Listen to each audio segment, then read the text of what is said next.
Pare de fungar, pare de chorar. Você faz isso com você mesmo. Eu nunca vou te perdoar. Essas foram as palavras de Benjamin Blyke para Connor Hilton.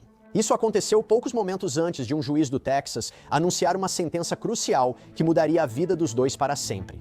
Foi a conclusão de um caso iniciado por uma ligação ao 911 de um banheiro, com uma defesa de última hora culpando um remédio para acne e uma confissão tão arrepiante que custa crer ser de um adolescente. Bem-vindo ao Sidebar da Law and Crime. Eu sou Jesse Weber. Você conhece aquele silêncio pesado e terrível que cai bem antes de algo grande acontecer? Esse era o clima no tribunal do Texas, quando Connor Hilton, de 18 anos, soube que ficará décadas na prisão. Isso depois de admitir ter atirado em 2 de seus amigos durante o que deveria ser apenas um encontro casual em sua casa. Ele matou um e deixou o outro lutando pela vida. Antes do juiz oficializar a sentença, ele precisou apenas sentar e ouvir não seus advogados, mas as pessoas que feriu. Benjamin Blyke, o amigo que ele atirou na cabeça e que de alguma forma, milagrosamente sobreviveu, olhou diretamente para ele e não se conteve. Pare de choramingar, pare de chorar. Você faz isso consigo mesmo. Sofrimento. Você causou isso aos Relays e à minha própria família. Eu nunca vou te perdoar. Pouco depois, o juiz disse as palavras que mudariam a vida de Hilton. Precisamos falar sobre o que ocorreu dias antes. A equipe de defesa de Hilton fez uma jogada ousada, uma última tentativa desesperada para explicar o inexplicável. Eles argumentaram que uma psicose severa, induzida por um medicamento comum para a acne, foi a responsável por ele perder o controle. Isso não é uma piada, foi o que aconteceu. Essa teoria, embora não tenha funcionado como a defesa queria, será discutida. Vamos discutir se isso teria ou não alguma chance de sucesso. Vamos falar sobre isso. Para entender o peso daquele momento, volte à noite anterior à véspera de Natal de 2023. Vamos para uma rua tranquila em Friendswood, Texas. Uma ligação para o 911 revelou um horror que deixou um adolescente morto, outro lutando pela vida e uma comunidade buscando respostas. Tudo começa em 23 de dezembro, às 20 horas e 51 segundos, o depoimento de causa provável. Nesse momento, a central do Departamento de Polícia de Friendswood recebeu uma ligação arrepiante. Um jovem escondido no banheiro disse ter ouvido 2 tiros vindos da casa de 2 andares e que havia mais pessoas lá com ele. A polícia chegou em menos de 1 minuto. Hilton estava na calçada, angustiado. Aqui a situação fica realmente assustadora. De acordo com o depoimento, foi assim que essa interação com a polícia aconteceu. O sargento Schmidt foi até Hilton, que parecia angustiado, e perguntou se havia feridos. O declarante soube que Hilton assentiu com a cabeça e foi perguntado quem estava ferido. O sargento Schmidt disse ao declarante que Hilton levantou a mão com 2 dedos, apontou para a residência e afirmou que acreditava haver 2 adolescentes mortos na casa. Antes dos policiais entrarem na casa, Hilton já está do lado de fora confirmando o pior e dizendo que há 2 adolescentes mortos lá dentro. Então, os policiais entram na casa, encontram o declarante escondido no banheiro, o escoltam para um local seguro e ele consegue contar o que ouviu. E esse detalhe direto do depoimento é perturbador. Diz, o declarante soube que o denunciante estava no banheiro, ouviu os disparos e depois tudo ficou silencioso na residência. O declarante soube que o denunciante ouviu Hilton passar pela porta do banheiro chorando e dizendo: "O que foi que eu fiz?" O que os policiais encontraram em seguida foi o pior pesadelo de qualquer pai. Na área principal da casa, o policial encontrou Ethan Riley, 18 anos, caído com um ferimento de bala na cabeça e uma poça de sangue sob ele. Nos fundos da residência, eles encontraram o segundo homem, novamente, Benjamin Blyke, deitado de costas com um ferimento de bala na cabeça. E em uma mesa dentro da casa, os policiais notaram um revólver com cabo azul petróleo e acabamento cinza. Emergência médica leva as vítimas rapidamente a hospitais distintos. Enquanto isso, Connor Hilton, à direita, foi levado ao departamento de polícia de Friendswood para interrogatório. Detetives coletaram amostras das mãos dele para checar resíduos de tiro. Logo após a meia-noite, na véspera de Natal, leram para ele seus direitos Miranda. O depoimento diz que Hilton entendeu seus direitos e aceitou conversar. E o que ele deu a eles foi uma confissão completa e detalhada. Agora nós vamos chegar a isso. Vamos falar sobre isso. Antes, chamo a advogada de julgamento do Texas, Bridget Williams, para comentar. Bridget, obrigado por vir ao sidebar. Agradeço de verdade. Então, essa pessoa escondida no banheiro, você nem sempre tem isso em um caso como esse, certo? Uma testemunha ocular. Quão crucial é esse depoimento? Esse relato faz parte do depoimento inicial de causa provável e da estratégia inicial do caso? Você acertou em cheio e foi direto ao ponto. Quando falamos sobre isso, nem sempre temos informações ou uma testemunha-chave assim, alguém que possa dizer foi exatamente isso que aconteceu logo após o crime ter ocorrido. E ele pode dizer, bem, houve silêncio, e então eu ouvi o réu dizer exatamente estas palavras. Essa informação é essencial e será usada como depoimento em julgamento. Este depoimento é citado na declaração de causa provável. Além disso, também há as negociações entre a promotoria e a defesa antes de chegarmos ao julgamento. E isso vai ser um fator e uma consideração fundamental para ambos os lados. Então, isso é algo extremamente importante para a defesa e para a promotoria levarem em consideração. Certo, porque isso cria uma linha do tempo dos eventos com essa testemunha, independente de argumentos de legítima defesa ou outras situações. O depoimento citou Hilton, dizendo que ele estava visivelmente perturbado na cena e só foi informado de seus direitos horas depois na delegacia. Ele era promotor. Como eles avaliam se uma confissão dada nessas circunstâncias emocionais é voluntária e se ela é ou não admissível? Quero dizer, o que devemos considerar em relação às declarações de um suspeito nesse estágio? Mas a questão é que muita gente acha que deve receber os direitos Miranda assim que os policiais chegam e começam a conversar com você. Quando os policiais chegam e perguntam, bem, o que aconteceu? Eles estão apenas fazendo perguntas gerais para tentar entender o que está acontecendo. Eles não precisam necessariamente ler os direitos Miranda. Só quando começam a fazer perguntas mais detalhadas sobre o crime que aconteceu, aí sim eles precisam ler os direitos Miranda se a pessoa estiver sob custódia. Existem 2 pontos nisso. Ele está sob custódia? E agora vamos começar a fazer perguntas sobre o que realmente aconteceu em relação à acusação em questão. Então, se os policiais vieram e fizeram perguntas para ele sobre o que aconteceu e ele deu uma declaração naquele momento, eu não vejo nada de errado com isso. Nesse estágio, ele vai ser extremamente transparente porque ele não tem nenhum advogado, ninguém ou nada para esconder, certo? Então, tudo o que ele disser naquele momento, ele se ofereceu para contar aos policiais. E do ponto de vista jurídico, achei interessante. Eles logo fazem um teste de resíduos de pólvora para verificar se há vestígios de disparo nele. Mas pelo que eu entendi, se eu estiver correto aqui, o teste de resíduos de pólvora foi feito antes de lerem os direitos Miranda para ele. Isso é válido perante a lei? Como advogado de defesa, isso é algo com que eles podem trabalhar? Isso torna a prova vulnerável? Há algo impróprio em coletar imediatamente resíduos de pólvora nas mãos de um suspeito? Bem, quero dizer que a questão é que eles têm que fazer isso, porque, caso contrário, isso pode ser algo que está se perdendo. Eles podem lavar isso. Estão tentando obter a evidência rapidamente, então precisam conseguir fazer isso. Os direitos Miranda servem mais para poderem fazer perguntas a ele sobre o que exatamente aconteceu aqui, nesse crime específico que ocorreu. Então, os direitos Miranda vão abordar as perguntas relacionadas ao crime que ocorreu. Então, ele está sob custódia? Estamos fazendo perguntas para ele? O resíduo de pólvora da arma será coletado rapidamente, pois pode ser lavado ou removido. Então, querem registrar o quanto antes. Certo. Então vamos falar sobre isso porque, segundo a polícia, Hilton fez essa confissão detalhada. E tudo começou com isso. Isso está de acordo com o depoimento. Citação. Hilton disse ao oficial que já pensava em cometer um homicídio há muito tempo. E ele disse que Bleak, Riley e outro amigo estavam na casa dele. Ele possuía uma arma de fogo que admitiu ter convencido a mãe a comprar. Eles estavam todos apenas conversando na sala principal quando Hilton começou a mostrar a arma para eles.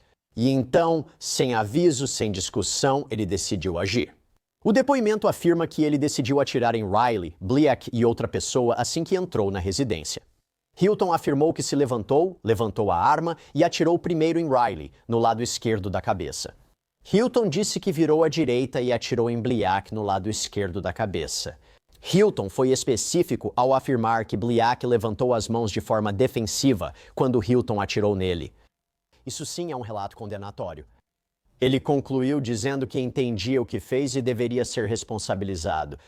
Em 24 de dezembro, véspera de Natal, Ethan Riley morreu devido aos ferimentos e a morte foi considerada homicídio pelo legista. Benjamin quase morreu pelos ferimentos, mas se recuperou milagrosamente. Hilton foi preso.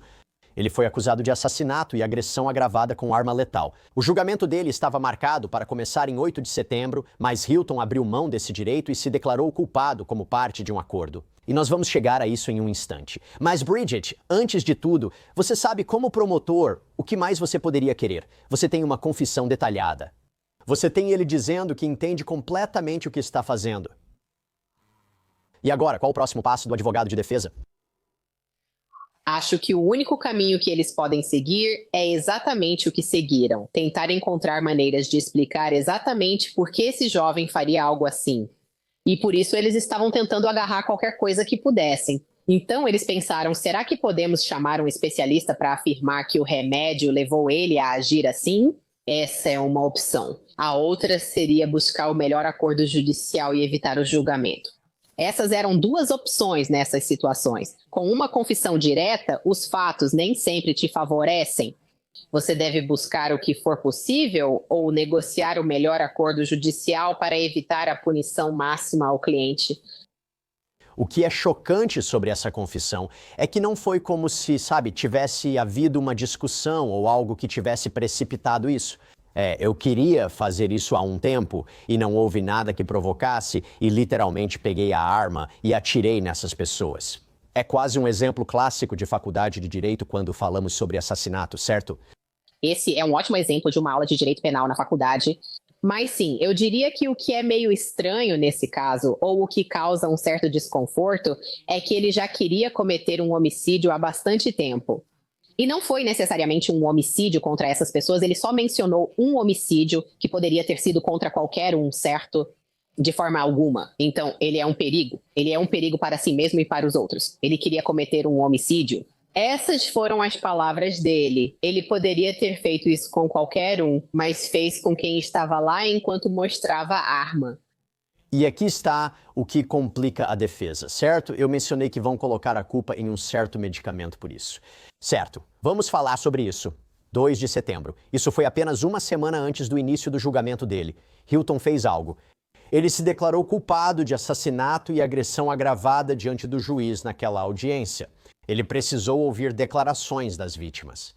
Benjamin, que sobreviveu a essa lesão cerebral traumática após semanas na unidade de terapia intensiva e meses de reabilitação, falou diretamente com Hilton. Primeiro de tudo, pare de choramingar, pare de chorar. Você faz isso com você mesmo. Cale a boca, Ken Lane. Não, eu concordo. Você prejudicou os aliados deles e a minha própria família. Eu nunca vou te perdoar. O pai de Ethan Riley, Matthew, teve que segurar as lágrimas ao se lembrar do filho. Eu sento aqui com tanto amor. Amor no meu coração pelo meu filho, Peter Matthew Ryan. Ele é uma alma linda.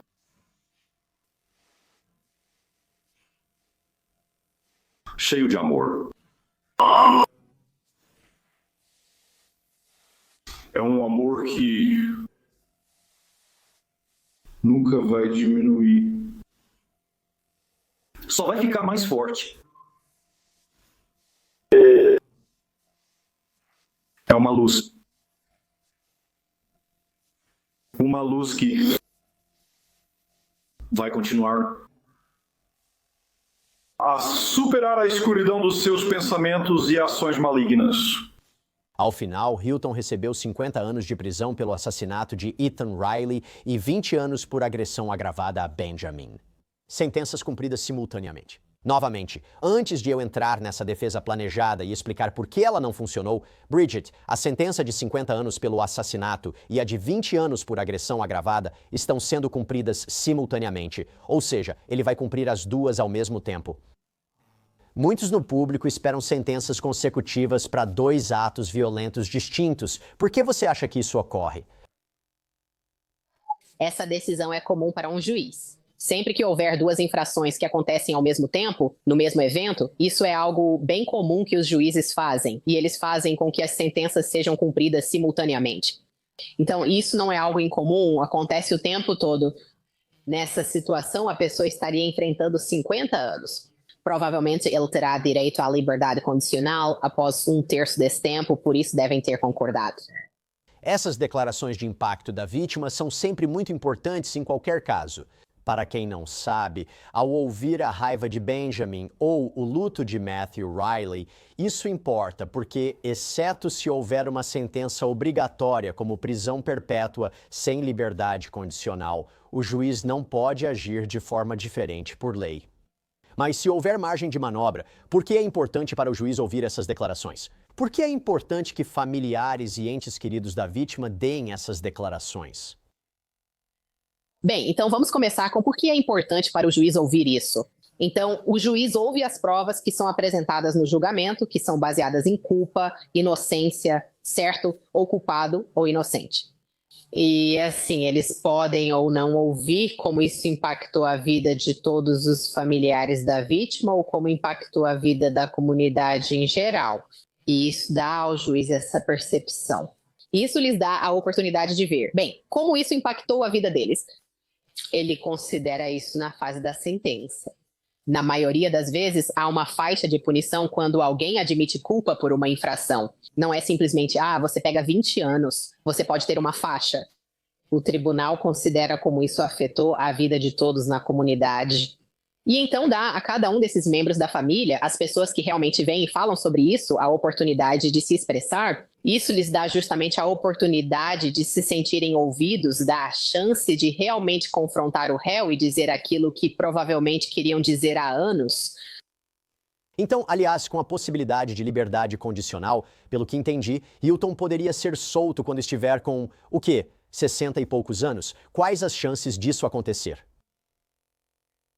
Há muitos fatores que influenciam se alguém se qualifica para a liberdade condicional. E então, quando alguém, na maioria das vezes, se torna elegível para a liberdade condicional, essa pessoa faz o pedido para a Junta de Liberdade Condicional aqui no Texas. Acredito que ele tem grande chance de conseguir liberdade condicional antecipada. Eu acho que muitas vezes as pessoas podem se qualificar para isso anos antes da sentença. Se ele ficar lá 50 anos, pode pedir liberdade condicional por bom comportamento e sair bem antes disso. Vamos falar dessa defesa, que é o principal ponto. Contei anteriormente que dias antes a defesa de Hilton fez uma última tentativa de provar sua inocência. Isso é de acordo com a CAGOL 11. A equipe dele argumentou que o medicamento comum para acne, Accutane, foi o que causou a psicose que levou aos tiroteios. Eles chamaram um perito para depor em 25 de agosto e defender o caso. Veja como foi. O senhor formou uma opinião sobre se Connor estava ou não sofrendo de psicose na noite do incidente, neste caso em que ele está sendo acusado? Sim. Qual é essa opinião? É que ele tinha um medicamento do transtorno psicótico dele. O médico afirmou que, em sua opinião, Hilton não controlava seus pensamentos ou ações no tiroteio, responsabilizando o Accutane por um surto psicótico. Os promotores, eles não aceitaram isso. Não, eles contestaram essa teoria de forma agressiva. Eles exigiram uma prova concreta de um vínculo causal direto e pessoal, não apenas uma possibilidade geral. Afirmaram que ele estava psicótico devido ao uso de Accutane. Preciso que você faça uma ligação e me explique como Connor Hilton, tomando o Accutane, o deixou insano no momento do crime. Mas sabemos que o Accutane pode causar psicose. Em Connor Hilton? E foi isso que aconteceu com ele? Mentalmente. Sim. O juiz acabou considerando o argumento pouco convincente e se recusou até mesmo a permitir que o júri ouvisse esse depoimento. Então, isso foi um grande golpe para a defesa. Não parecia haver outra opção além de se declararem culpados. Então, Bridget, por que isso não funcionou? Quero dizer, não seria a primeira vez que você ouviria advogados de defesa culpando uma droga pelo comportamento. Não é a primeira vez, de jeito nenhum. Eu diria que fica a critério do juiz decidir se ele acredita que as evidências apresentadas pela testemunha especialista vão ser úteis para o júri ou se vão deixá-los ainda mais confusos. Ou isso só põe as evidências sob má perspectiva aos jurados? Então, o juiz tem essa margem para decidir se isso é algo que deve ser incluído como prova ou não. Se o juiz decidir que não vai permitir isso como prova e o réu então decidir aceitar um acordo judicial, ele não pode voltar atrás e recorrer de nenhum tipo de acordo. Se ele tivesse seguido em frente, digamos, com o julgamento, mesmo sem aquela testemunha especialista, e fosse considerado culpado, ele ainda teria a opção de recorrer. Então, mas ele escolheu não fazer isso. Agora ele nem tem mais essa opção. Na sua experiência, isso significa que o Accutane ou algum medicamento como esse nunca pode ser usado como defesa, ou é necessário apresentar uma prova concreta? Você precisa mostrar como isso afetou o comportamento de alguém, porque alguém pode olhar para isso e dizer, isso é loucura. Como é possível que alguém simplesmente atire em 2 pessoas sem qualquer provocação? Não faz sentido. Isso pode ser explicado por algum medicamento ou droga? Isso descarta totalmente o argumento ou só mostra que você não provou o suficiente? Não há o suficiente aqui para realmente seguir em frente com essa defesa. Acho que é só nessa situação em particular. Não precisa haver uma linha concreta que ligue o medicamento Accutane a esse assassinato em específico. O que buscamos em um tribunal criminal é saber se está além de qualquer dúvida razoável, certo? Tudo é, podemos provar isso além de qualquer dúvida razoável? Não precisa ser que isso automaticamente causou aquilo. É por isso que temos testemunhas especialistas para darem suas opiniões. Elas estão lá para dar uma opinião. E assim, o tribunal tem autoridade novamente para descartar a opinião e dizer que ela não será útil para o júri. Outro juiz pode dizer, acho que isso será útil ao júri e podemos usar. E então o júri pode decidir se acha que isso é suficiente para dizer, bem, foi isso que causou. Eu acho que isso deveria ter sido apresentado como testemunho e os jurados deveriam poder determinar se foi algo que realmente causou ou não. Agora, eu fiz uma pesquisa rápida sobre isso e acredito que isso já foi pelo menos explorado em outros tipos de casos. Então não é totalmente fora do reino das possibilidades, mas obviamente surge a questão de se isso vai funcionar ou não. Como o juiz recusou essa defesa, já disse isso antes, mas Bridget, imagino que você concorde comigo. Eles não tinham escolha, precisaram se declarar culpados. Não havia outro caminho para eles. Você tem uma confissão direta. Alguém já disse que queria cometer um homicídio antes. Não havia outro caminho para eles. Não havia outra defesa para eles apresentarem nesse momento. Eles precisaram seguir com um acordo judicial, ou se tivessem ido a julgamento, provavelmente teriam perdido. E a pena dele poderia ter sido muito maior do que a que ele recebeu no acordo judicial. No fim, o chefe de polícia de Friendswood resumiu bem ao chamar esse acordo judicial de uma conclusão sombria sem vencedores reais. Ele disse que essa resolução poupa a vítima sobrevivente e as testemunhas do doloroso processo de um julgamento longo, ao mesmo tempo em que garante que a responsabilização foi assegurada. A justiça foi feita, mas este caso continua sendo um lembrete solene de que, em tragédias como esta, não há verdadeiros vencedores. Uma família precisa suportar a perda indescritível de uma criança. Outra família enfrenta um longo e difícil caminho para a recuperação. E nossa comunidade de Friendswood sofreu com a perda da inocência, amizades desfeitas e vidas para sempre transformadas. Acho que essa é a melhor forma de explicar, Bridget. Sabe, algumas pessoas vão dizer que se você não tiver um julgamento e um júri não ouvir isso, e talvez o indivíduo não seja sentenciado ao que poderia ser o máximo possível, a justiça não foi feita. Mas, quando você pensa sobre isso e pensa em não ter que passar por um julgamento, em não ter que fazer essa vítima depor e em não expor um júri a tudo isso, às fotos da cena do crime e ao conteúdo difícil, talvez não ter um julgamento seja o melhor cenário, certo? Certamente pode ser assim, não tendo que passar por um julgamento completo e permitindo que cada uma das pessoas impactadas ainda pudesse dizer o que queria dizer. Elas puderam confrontar o réu e realmente fazer com que a juíza ouvisse o lado delas sobre o que aconteceu e como isso impactou suas vidas. E sem precisar passar por um julgamento de 3, 4 dias, às vezes até mais, onde elas teriam que ser expostas, como você disse, a fotos da cena do crime e reviver tudo aquilo. Às vezes essa é a melhor forma de superar isso. Bridget Williams, obrigado pelo seu tempo. Foi bom te ver. Obrigada, Jessie. E isso é tudo que temos para vocês agora aqui no Sidebar, pessoal. Muito obrigado por nos acompanharem. Como sempre, inscreva-se no YouTube, Apple Podcasts, Spotify ou onde ouvir seus podcasts. Eu sou Jesse Weber. Falo com você na próxima vez.